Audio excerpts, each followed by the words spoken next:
ಉಪ್ಪೂರು ಗ್ರಾಮದ ನದಿ ತೀರದ ಮಂದಿ ಸದ್ಯ ಆತಂಕದಲ್ಲಿ ದಿನ ಕಳೆಯುವಂತಾಗಿದೆ. ಕೃತಕ ನದಿ ಕೊರತೆಯಿಂದ ಸಂಪರ್ಕ ರಸ್ತೆ, ತೆಂಗಿನ ತೋಟ ನದಿ ಪಾಲಾಗುತ್ತಿರುವ ಭೀತಿ ಎದುರಾಗಿದೆ. ಸದ್ಯ ನದಿಗೆ ತಡೆಗೋಡೆ ನಿರ್ಮಾಣ ಮಾಡಿ ಸಂಪರ್ಕ ರಸ್ತೆ ಸರಿ ಮಾಡಿ ಅನ್ನುವುದು ನದಿ ತೀರ ನಿವಾಸಿಗಳದ್ದಾಗಿದೆ. ಹೌದು, ಬ್ರಹ್ಮಾವರ ತಾಲೂಕಿನ ಉಪ್ಪೂರು ಗ್ರಾಮದ 50ರಿಂದ 60 ಮನೆ ಮಂದಿ ಆ ಭಾಗದ ಆಶ್ರಮದಲ್ಲಿ ಇರುವ ಮಂದಿ ಸದ್ಯ ಆತಂಕಕ್ಕೆ ಗುರಿಯಾಗಿದ್ದಾರೆ. ಉಪ್ಪೂರು ಗ್ರಾಮದ ಸ್ವರ್ಣ ನದಿ ಸಮುದ್ರ ಸೇರುವ 8 ಕಿಲೋಮೀಟರ್ ದೂರದಲ್ಲಿ ಉಪ್ಪು ನೀರು ತಡೆಗೆ ಡ್ಯಾಂ ನಿರ್ಮಾಣ ಮಾಡುವ ಯೋಜನೆಯನ್ನು ಕೈಗೊಳ್ಳಲಾಗಿತ್ತು.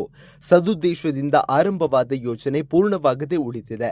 ಸ್ಥಳೀಯರ ಅಭಿಪ್ರಾಯ ಸಂಗ್ರಹಿಸದೆ ಆರಂಭವಾದ ಕಾಮಗಾರಿ ಒಂದು ಕಡೆ ಸ್ಥಗಿತವಾದರೆ ಡ್ಯಾಂ ನಿರ್ಮಾಣ ವೇಳೆ ಸಾವಿರಾರು ಲೋಡ್ ಮಣ್ಣು ತುಂಬಿಸಿದ ಕಾರಣ ನದಿ ನೀರಿನ ಒತ್ತಡಕ್ಕೆ ತನ್ನ ಪಥ ಬದಲಾಯಿಸಿದೆ.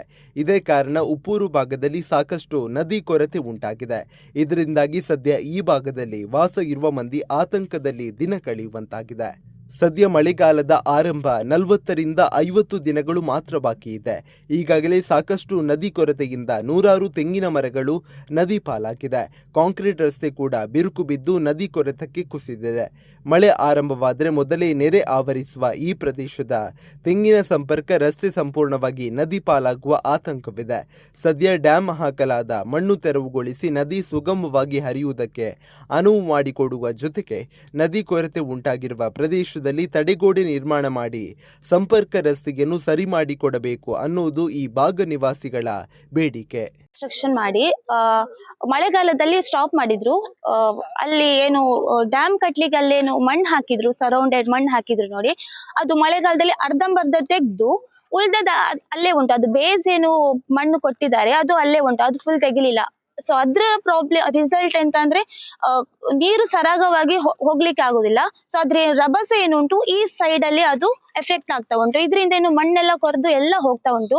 ಮಣ್ಣಿನ ಜೊತೆ ಈ ಮರಗಳು, ತೆಂಗಿನ ಮರ ಆಕ್ಚುಲಿ ಅದು ಬೇರೆ ಗಟ್ಟಿಯಾಗಿ ಇದ್ದು ನಮ್ಮ ರೋಡ್ ಸೇಫ್ ಅಲ್ಲಿ ಇತ್ತು. ಸೊ ಎಲ್ಲ ಮರಗಳು ಆಲ್ಮೋಸ್ಟ್ 20 ಮರಗಳು ಬಿದ್ದೋಗಿವೆ. ಸೊ ಇನ್ನು ಒಂದು ಬೀಳ್ತಾ ಉಂಟು, ಎಲ್ಲ ಬೇರೆಲ್ಲ ಮೇಲ್ ಬಂದಿದೆ. ಸೊ ಇದರಿಂದ ಏನು ಈ ಮರ ಹೋಗ್ತಾ ಉಂಟು, ಮರದೊಟ್ಟಿಗೆ ಈ ರೋಡ್ ಕೂಡ ಹೋಗ್ತಾ ಉಂಟು. ಸೊ ನೆಕ್ಸ್ಟ್ ಇನ್ನು ತುಂಬಾ ಪ್ರಾಬ್ಲಮ್ ಆಗ್ತಾ ಉಂಟು. ಅಂದ್ರೆ ಈ ರೋಡ್ ಫುಲ್ ಹೋದ್ರೆ ಒಂದು 50 ಮನೆಗಳಿದೆ ಇಲ್ಲಿ. ಸೊ ಜನರಿಗೆ ಆಚೀಚೆ ಹೋಗ್ಲಿಕ್ಕೆ ತುಂಬಾ ಕಷ್ಟ ಆಗ್ತದೆ. ಸೊ ಆಲ್ಮೋಸ್ಟ್ ಆಕ್ಟಿವಿಟೀಸ್ ಎಲ್ಲ ಇದೇ ರೋಡ್ ಅಲ್ಲಿ ಆಗೋದು. ಸೊ ಏಜ್ಡ್ ಪೀಪಲ್ ಅವರಿಗೆಲ್ಲ ತುಂಬಾ ಕಷ್ಟ ಆಗ್ತದೆ ಸರ್. ಇದು ಆಶ್ರಮ ಕೂಡ ಉಂಟು. ಸೊ ನೈಟ್ ಟೈಮ್ ಅಲ್ಲಿ ಮಕ್ಕಳಿಗೆ ಅಥವಾ ಯಾರಿಗೂ ಹುಷಾರಿಲ್ಲ ಅಂದ್ರೂ ಕೂಡ ಸೊ ಹೋಗ್ಲಿಕ್ಕೆ ಆಗುದಿಲ್ಲ, ತುಂಬಾ ಕಷ್ಟ ಆಗ್ತದೆ. ಒಟ್ಟಿನಲ್ಲಿ ಸಂಬಂಧಪಟ್ಟ ಇಲಾಖೆ, ಜಿಲ್ಲಾಡಳಿತ ಈ ಸಮಸ್ಯೆ ಕಡೆಗೆ ಗಮನ ಹರಿಸಬೇಕಿದೆ.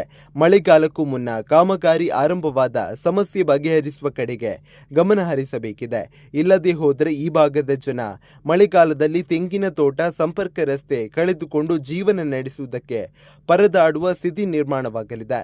ಜಿಲ್ಲಾಡಳಿತ ತಕ್ಷಣ ಸ್ಪಂದಿಸಿ ಸಮಸ್ಯೆ ಬಗೆಹರಿಸಲಿ ಅನ್ನೋದು ನಮ್ಮ